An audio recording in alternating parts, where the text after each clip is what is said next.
नमस्कार, मैं मोनिका आर्य। नवजात शिशुओं को बचाने की मुहिम पालोना में आपका एक बार फिर स्वागत है। मध्य प्रदेश में ऐसी अक्सर घटनाएं हम आपको बताते हैं जहां नवजात शिशु को छोड़ा गया हो। ये बच्चे कई बार जीवित अवस्था में मिलते हैं तो कभी इनके शव भी बरामद होते हैं। एक और सुखद खबर मिल रही है मध्य प्रदेश के नर्मदापुरम इलाके से, जहां पर एक नवजात बच्ची हाल में ही मिली है। ये मामला नर्मदापुरम में कहाँ का है, बच्ची किस हालत में मिली है, अभी बच्ची कैसी है और ये घटनाक्रम किस तरह से घटा, इस पर बात करने के लिए आज हमारे साथ यहाँ मौजूद है नर्मदापुरम CWC यानी चाइल्ड वेलफेयर कमेटी के सदस्य राम भरोसे जी। हम उनका स्वागत करते हैं पालोना के इस मंच पर। नमस्कार राम भरोसे जी। नमस्कार। नमस्कार मैम, नमस्कार। जी। पहले तो हम आपका स्वागत करते हैं इस मंच पर। पहली बार है जब हम आपसे इस मंच पर ऐसे आमने सामने रूबरू हो रहे हैं। तो मैं ये जानना चाहूंगी कि अभी बच्ची कैसी है। सबसे पहले हम बच्ची के बारे में ही जानना चाहेंगे कि बच्ची कहाँ है और कैसी है। मैम, बच्ची अभी जिला अस्पताल के अंदर एसएनसीयू के अंदर है और अभी पूरी तरह स्वस्थ है वो। जी। तो जब बच्ची को वहां पर एडमिट करवाया गया था तो क्या किसी भी तरह का कोई कॉम्प्लिकेशन या कुछ प्रॉब्लम्स थे बच्चे को, क्योंकि कुछ दिन बीत चुके हैं उस बच्ची को मिले हुए और अभी भी वो SNCU में है। तो ये सिर्फ प्रिकॉशन को ध्यान में रखते हुए ऐसा किया जा रहा है या उसकी जरूरत है बच्ची को वहां रखने की।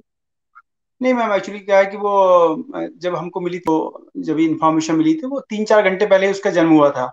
तो कुल मिला के अब ओके। एसएनसीयू में अपने पास केवल प्रिकॉशंस के बीच में रख रहे हैं और बाकी उसको कोई दिक्कत नहीं है। लेकिन चूंकि उसको जी। ठीक से वहां पर अभी जब तक पूरी तरह वो एकदम फिट ना हो जाए तो फिर अपन उसको शिशु गृह में भेजने की प्रोसेस करेंगे। जी। ओके, ये बच्ची मिली कब थी एग्जैक्ट, आपको अगर डेट वार वगैरह कुछ याद हो कि कब मिली मैम, थी, किस समय छः मिली छः थी। 6 फरवरी 6 फरवरी का मामला है। 6 फरवरी को दोपहर के समय में ये बच्ची मिली थी। वहां पर एक एएनएम है, ज्योति अ, वर्मा करके, जी। जो जी। उनको ये स्थानीय लोगों ने इन्फॉर्मेशन दी होगी, उन्होंने सूचना दी, फिर उन्होंने एम्बुलेंस बुलाई और बच्ची को उन्होंने वहां पर जो नजदीक का चिकित्सालय है माखन नगर में, वहां लेकर गए। उसको प्राथमिक उपचार दिया, पुलिस को सूचना दी जी। और इसके बाद उसको जिला स्तर की जो अस्पताल है उसमें लेकर आए। चलिए, ये तो बहुत अच्छा है कि वहां एम्बुलेंस तुरंत पहुंच गई और वहां के जो प्राथमिक स्वास्थ्य केंद्र है वहां पर बच्ची को दिखा लिया गया और उसके बाद यहाँ लाया गया। जब बच्ची मिली थी क्या उसको गर्भनाल वगैरह लगी हुई थी या 3-4 घंटे पहले जैसे जन्म बता रहे हैं, तो क्या ऐसे कोई सिम्टम्स या ऐसे कोई सबूत मिले जिससे लगता हो कि बच्ची का जन्म वही है, या कहीं और जन्म देकर वहां पर उसको लाके रखा गया था बच्ची को। गर्भनाल तो अभी इसकी कटी नहीं थी, मतलब वो साथ में उसके मिली है और कपड़े में लपटा हुआ उन्होंने उसे छोड़ा हुआ था। तो जो डॉक्टरों ने बताया कि उसका जन्म 3-4 घंटे पहले के हुआ है, तो संभव नहीं है कि कोई बाहर से उसको लेकर आया हो। कहीं आसपास के क्षेत्र का ही वो संभव हो सकता है जहाँ आसपास प्रसव हुआ हो और 2 घंटे के जी। अंदर या 3 घंटे के अंदर उसको आसपास लेकर आ सकते हैं। कपड़े में ओके। केवल लिपटी हुई थी बस केवल जी। बच्ची एग्जैक्टली कहाँ मिली थी। हाँ मैम, ये नर्मदापुरम में अपन पचमढ़ी की ओर जाते हैं तो एक तवा पुल पड़ता है, उसके पास में एक गांव है पवारखेड़ा खुर्द करके। उसके जी। पास झाड़ियों के अंदर वो मिली हुई थी, झाड़ियों के पास में एक कपड़े में लपटी हुई। वहां पर रास्ते के पास में ही है, मतलब वो एक रोड है उसके बाजू का जगह है वो।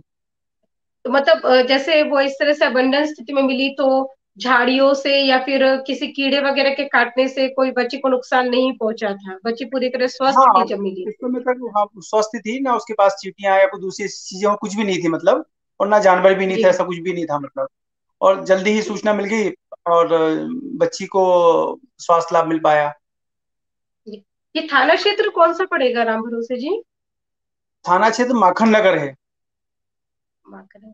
तो वहां पर मध्य प्रदेश में क्योंकि इस तरह की घटनाएं काफी होती रहती हैं, क्या इन मामलों में कभी कोई FIR भी दर्ज होती है। मैम, इसमें एफआईआर दर्ज हुई है, मतलब अज्ञात के खिलाफ एफआईआर दर्ज हुई है और जी। पुलिस प्रशासन और बाकी सब लोग भी प्रयास कर रहे हैं कि उसकी जैविक माता पिता का अपन को पता चल सके और अपन उस तक पहुंच जी। सकें। ये प्रयास जारी है। जी।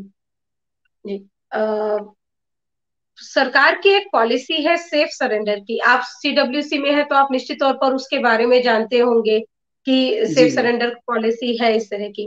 हम चाहेंगे जी। कि आप यहाँ दर्शकों को उसके बारे में थोड़ा सा बताएं, क्योंकि आप सरकार का एक अंग है तो लोग उससे रिलेट कर पाते हैं, विश्वसनीय होती है कोई भी इंफॉर्मेशन अगर आपकी तरफ से आती है तो।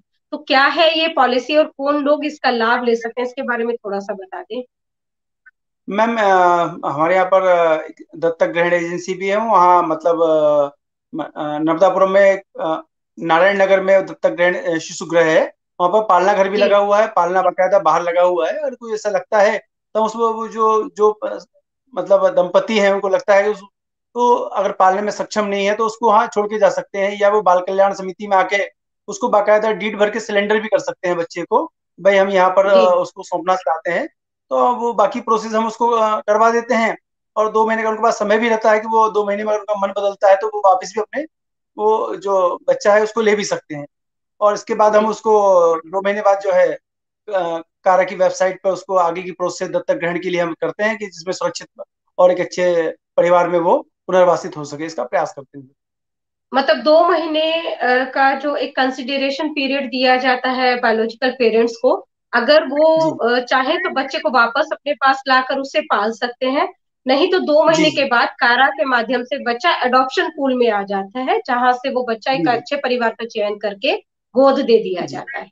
जी जी जी जी। गोद दे तो दिया ये जाता है। पूरी पॉलिसी सेफ सरेंडर कहलाती है। हमने सुना है कि ये जो पॉलिसी है पूरी गोपनीय होती है, कभी भी सरेंडर करने वाले माता पिता की पहचान उजागर नहीं होती है इसमें।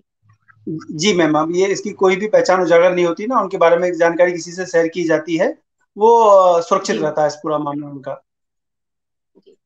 आप बता रहे थे जब हमारी फोन पर बात हो रही थी कि इस तरह के कई मामले और भी सामने आ चुके हैं जहां बच्चे को अबंडन किया गया है। आप इसी टर्म से हैं या इससे पहले भी आप CWC में थे? मैं 3 साल से नहीं, लगभग मैं 1.25 साल से इसमें मेंबर हूँ अभी। जी। जी। ओके। तो ये अभी फर्स्ट हमारे टर्म पास है आपका लगभग, CWC में? हाँ फर्स्ट टर्म है, फर्स्ट टर्म पहला कार्यकाल जी है। जी जी। ओके। तो इस तरह के जो केसेस आते हैं उससे बेहतर ये है कि बच्चे को या तो सेफली सरेंडर कर दिया जाए, या जहां पर क्रेडल लगे हुए हैं वहां बच्चे को छोड़ दिया जाए, वो ज्यादा उचित है बच्चे के लिए। जी जी जी मैम, हम चाहते हैं कि मतलब कम से कम जो पालना गृह है उसमें अगर आप हमको छोड़ देंगे या हमारे पास आके आप सरेंडर कर देंगे तो बच्चा सुरक्षित भी रहेगा और उसको पुनर्वासित करने में आसानी भी होगी। और इस तरह कई बार जो घटनाएं हो जाती हैं कि बच्चे जो, आज मैं एक पेपर में पढ़ रहा था कि वो बच्चा जो भोपाल में छोड़ा और उसको ठंड के कारण जी उसको बचाया जा नहीं सका, उसका स्वास्थ्य इलाज भी करवाया लेकिन बच नहीं पाया। ये सब घटनाएं नहीं जी होती कि अगर हम पाल नहीं पाते हैं तो उन बच्चों को हम छोड़ सकते हैं या CW के पास आके सिलेंडर की ड्यूटी भर सकते हैं। उसमें कोई दिक्कत जी। नहीं आएगी, ना इसकी जानकारी गोपनीय रखी जाएगी और बच्चा भी सुरक्षित परिवारों में जा सकता है। और उसका सबसे बड़ा फायदा तो ये होता है कि माता पिता को कभी भी एक गिल्ट नहीं होता है कि हमने असुरक्षित छोड़ दिया या बच्चे की जिंदगी खतरे में डाल दिए। ऐसा नहीं होता, कानून की नजर में भी वो कभी दोषी नहीं होते हैं अगर वो जी जी सरेंडर कर दें बच्चे को सुरक्षित CWC के पास। तो जी एक तरह से बिल्कुल देखा ठीक। जाए तो ये विन विन कंडीशन है, पेरेंट्स के लिए भी और बच्चे के लिए भी। पेरेंट्स भी इसमें सही रहते हैं, मतलब उनके खिलाफ किसी तरह का कोई केस नहीं बनता है, और बच्चे भी सुरक्षित होते हैं। और बच्चे क्योंकि स्वस्थ रहते हैं तो उनके लिए एक अच्छे परिवार का चयन करना भी आसान होता होगा एडॉप्शन के लिए। जी जी बिल्कुल बिल्कुल। बहुत बहुत धन्यवाद राम भरोसे जी आपका, इस सारी जानकारी को हमसे शेयर करने के लिए। आपसे आग्रह रहेगा कि धन्यवाद इस तरह मैम, की वही कोई रहेगा। भी जानकारी या कोई घटना आगे हो तो आप उसके बारे में पालोना को इन्फॉर्म करते रहें। एक चीज बताना चाहेंगे कि पालोना एकमात्र अभियान है देश भर में जो इन्फेंटिसाइड के अगेंस्ट काम कर रहा है। और इन्फेंटिसाइड का सबसे सरल रास्ता वही है जो अभी जैसे नर्मदापुरम में भी हुआ कि बच्ची को अबंडन कर दिया गया इस तरह से, वो नहीं करके सुरक्षित समर्पण करें। हम अपने दर्शकों से भी यही अपील करेंगे कि कभी भी इस तरह का कोई मामला हो तो वो या तो CWC से संपर्क करें, वहां पर बच्चे को सुरक्षित समर्पित करें, या नहीं तो अगर आपके एरिया में कहीं पर भी क्रेडल लगे हुए हैं तो वहां बच्चे को सुरक्षित छोड़ दें। इसी के साथ हम इजाजत लेते हैं। नमस्कार। नमस्कार।